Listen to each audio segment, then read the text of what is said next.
وهاد كاران كيجي معاه غير الباكيت اللي عجنته في الدار.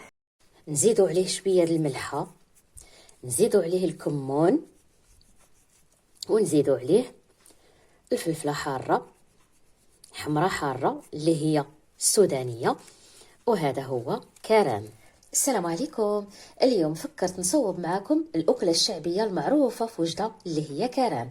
غادي نعطيكم الطريقة والمقادير المضبوطة باش ينجح معكم ويجيكم بنين بحال ديال الزنقة. يلا ما نطولش عليكم، نمشيو للمقادير والطريقة. غادي نجيب هاد الباسينة هادي حيت كبيرة باش نقدر نخلط فيها هاد كاران. غادي نجيب 2 بيضات، البيضة الأولى، البيضه الزوجه، غادي نزيد عليهم معلقه صغيره عامره ديال الملحه، وغادي نزيد نص كاس صغير ديال الزيت العاديه. غادي نخلط مزيان مزيان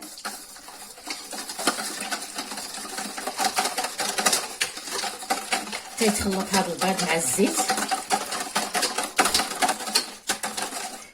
من بعد غادي نزيد يطرو ديال الماء عادي، ما عادي، ماشي حامي ماشي طايب، عادي بارد. وغادي نولي نخلط باش يندمج هذا الماء مع داك البيض.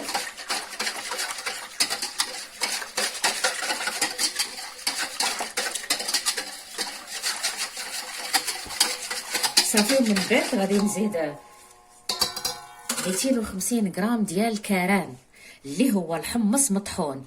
هذا الحمص راني طحنته في الدار في الطحانه عندي وغربلته، الا شريتوه غادي تلقاوه متواجد 250 غرام، ولكن غربلوه مزيان باش الا كان راكو عارفين داك الخش نتاع الحمص وداك الشيء كيكون فيه داك الجلده ديال الحمص باش تمشي. صافي. الا كان في الدار راه احسن حاجه، يكون نقي ما فيه حتى وسخ. وغادي نبقى نزيد بالتدريج شويه بشويه.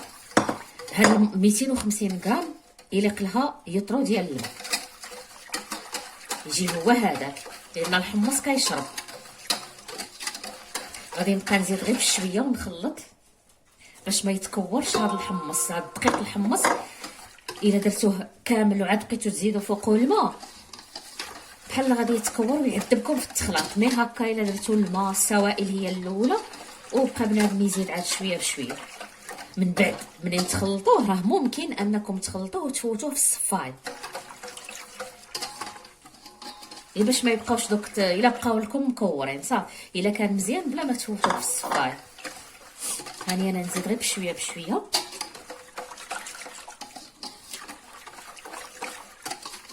حتى نكمل هاد 250 غرام نخلطها كامله. صافي. من خلطته كامل وجدته غادي نخليه على جنب. غادي نجيب واحد البلا اللي غادي نوضع فيه هاد كاران. جبت هاد المول ديال الزاج الطويل القابل للفرن وغادي ندير فيه هاد كاران. تعرفوا واش وقع لي واحد الكارثه؟ انا عندي واحد 2 ديال الليمون من هادو نتاع الزاج طوال، واحد شويه غارق هو اللي صوبت فيه الحوته في الفيديو السابق. هذا عندي احتياط، ولكن هذا ماشي غارق. عرفتوا من جبدته باش نوضع فيه كاران ويطيح لي واحد الطيحه من يديا بحال شي واحد هزو ورقلعوا لي من يديا ورماه في الارض. تفتت ما نقول لكمش، واحد الخلعه شدتني نص ساعه وانا حاصله غير في داك الزاج باش نجمع عاد باش وانا موجده القوام ديال كاران باش نصوبو معاكم. معليش كتابلو باش يتهرس، ما عندي ما ندير. صافي. وغادي نجيب هذا المول هذا وغادي نوضع فيه. نتمنى هذا الليطرو نتاع الماء يجيني فيه، ما يجينيش صغير. صافي. قبل ما ندير فيه كاران غادي ندهنو بالزيت. غادي نجيب شويه نتاع الزيت وندهن كامل هذا المول، الجوانب والداخل في الوسط. نزيد عاد الزيت مازال.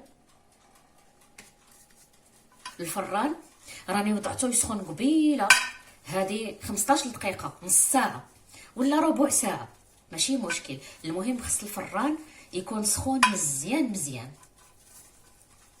خصنا ندخلو كاران على فران سخون.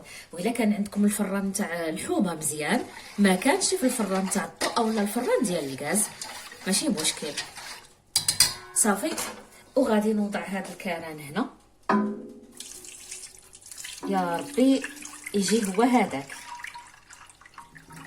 مزيه جانيشان.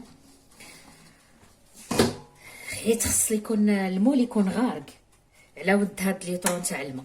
بغيتو دوبليو المقادير دوبليو على حساب العائله.